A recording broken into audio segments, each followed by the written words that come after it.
প্রিয় দর্শক, নতুন ভিডিও, নতুন কথা, নতুন প্রসঙ্গ, সেটা হচ্ছে ভারত বাংলাদেশ প্রসঙ্গ। বাংলাদেশের মাননীয় প্রধানমন্ত্রী জনাব তারেক রহমান ভারত সফর করবেন কি করবেন না এ নিয়ে বেশ কিছুদিন আলোচনা তুঙ্গে রয়েছে।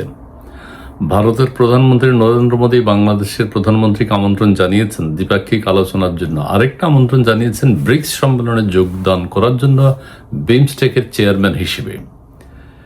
এখন যা বোঝা যাচ্ছে, ভারতের একটি পত্রিকা বলেছে, সেটি হচ্ছে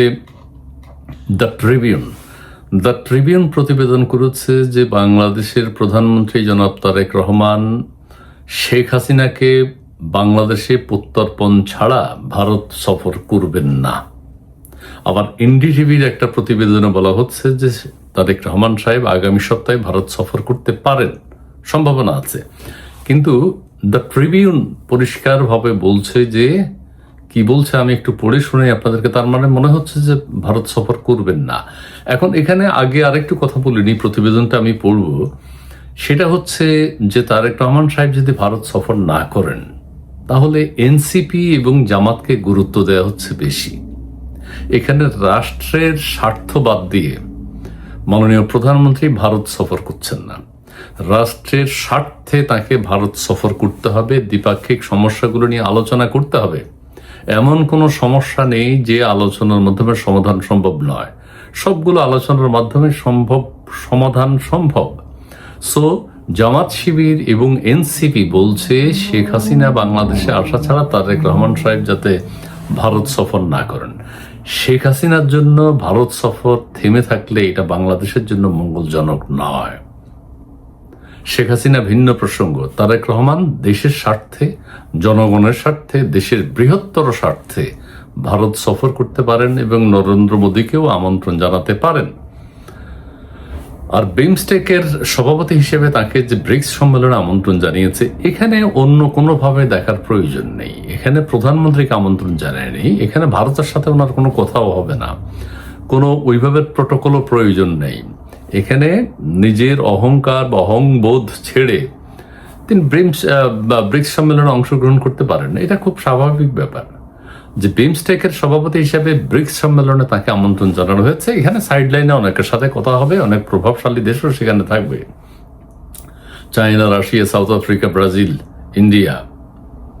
তো সেইখানে যাওয়াটা হলো বিমস্টেকের সভাপতি হিসেবে, কিন্তু দ্বিপাক্ষিক আলোচনার জন্য ভারতে তিনি বাংলাদেশের প্রধানমন্ত্রী হিসেবে যাবেন। ঠিক আছে, এখন সেটি থমকে আছে কি কারণে? শেখ হাসিনাকে আগে ফেরত পাঠাতে হবে। আপনারা জানেন কিছুদিন আগে, গত পরশুদিন নাহিদ ইসলাম একটা ঘোষণা দিয়েছে যে শেখ হাসিনাকে ফেরত পাঠানো ছাড়া তারেক রহমান সাহেব যেন ভারতে না যান। হুমকি। জামাতে ইসলামের পক্ষ থেকে নানান কথা বলা হয়েছে, কিন্তু সাধারণ মানুষের বক্তব্য হলো সবকিছু বাদ দিয়ে দেশের কল্যাণের জন্য বৃহত্তর স্বার্থে আপনাকে ভারত ভিজিট করতে হবে, ভারতের প্রধানমন্ত্রীকে বাংলাদেশে আমন্ত্রণ জানাতে হবে বিভিন্ন সমস্যা সমাধানের জন্য, দ্বিপাক্ষিক যেসব সমস্যা আছে। আপনারা জানেন যে দীনেশ ত্রিবেদী তারেক রহমান সাহেবের সাথে দেখা করেছেন, এবং এটা কিন্তু আমাদের পররাষ্ট্রমন্ত্রীর সাথেও তিনি দেখা করেছেন, কিন্তু সমাধান আমরা দেখতে পাচ্ছি না। আমি একটু পড়ে শোনাই দ্য ট্রিবিউন কি নিউজ করেছে। ভারতীয় সংবাদ মাধ্যম দ্য ট্রিবিউনের প্রতিবেদন, শেখ হাসিনাকে ফেরত না দিলে ভারত যাবেন না তারেক রহমান। শেখ হাসিনাকে ফেরত না দিলে ভারত যাবেন না তারেক রহমান। ইত্তেফাক। শেখ হাসিনাকে বাংলাদেশে প্রত্যর্পণ না করা পর্যন্ত ভারতের সঙ্গে উচ্চ পর্যায়ের সম্পর্কের ক্ষেত্রে কঠোর অবস্থান নেয়ার বার্তা দিয়েছেন তারেক রহমান।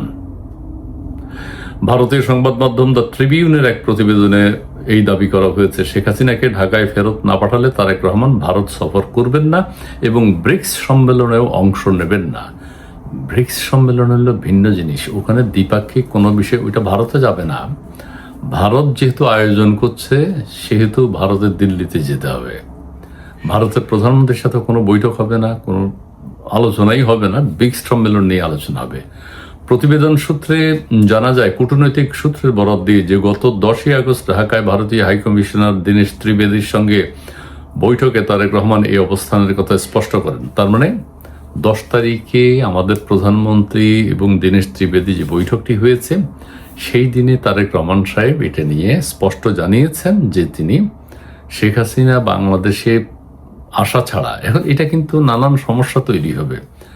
সেখানে শেখ হাসিনাও আসবে না, তারেক সাহেবও যাবেন না, তাহলে কি হবে? সমস্যাগুলো থেকেই যাবে। বাংলাদেশ আক্রান্ত হবে, বাংলাদেশ দুঃখ কষ্ট পাবে, বাংলাদেশের মানুষ কষ্ট পাবে। সমস্যাগুলো তো সমাধান হচ্ছে না। ঠিক আছে, প্রায় ৪৫ মিনিটের বৈঠকে তিনি জানান শেখ হাসিনার প্রত্যর্পণ না হলে ভারত সফরের সিদ্ধান্ত থেকে সরে আসবে ঢাকা।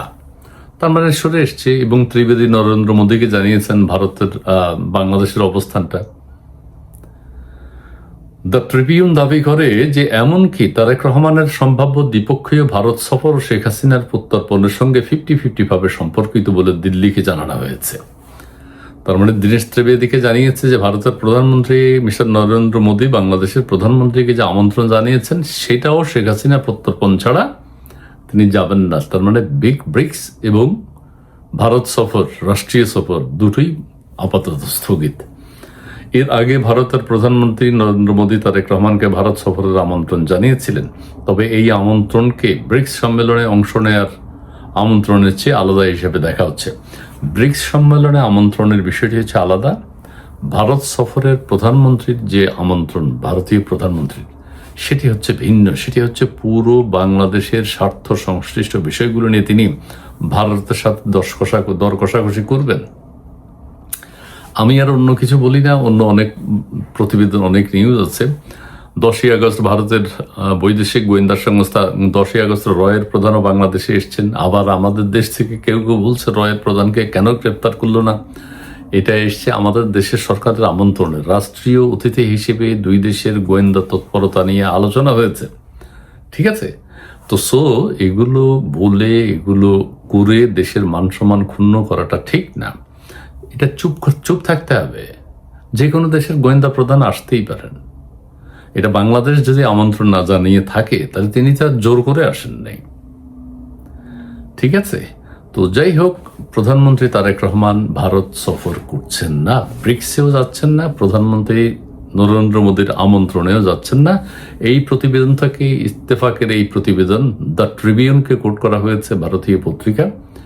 সেই পত্রিকার তথ্য মতে যে বাংলাদেশের প্রধানমন্ত্রী তারেক রহমান ভারত সফর করছেন না। তবে এনডিটিভি আবার বলছে যে আগস্টের দ্বিতীয় সপ্তাহে, এই মাসের আগামী সপ্তাহে তিনি ভারত সফর করতে পারেন, অর্থাৎ অগাস্টের শেষের দিকে। সেটাও সম্ভব কিনা আমার মনে হয় না। দ্য ট্রিবিউন স্পষ্ট করে বলেছে যে সফর হচ্ছে না। কাজেই দেখা যাক আগামীতে কি হয়। দুই দেশের মধ্যে একটা সুসম্পর্ক প্রয়োজন, বাংলাদেশের স্বার্থে, ভারতের স্বার্থে। কি স্বার্থ? বাংলাদেশের হলো ব্যবসা বাণিজ্য বিষয়ক স্বার্থ, ভারতেরও ব্যবসা বাণিজ্য বিষয়ক স্বার্থ আছে।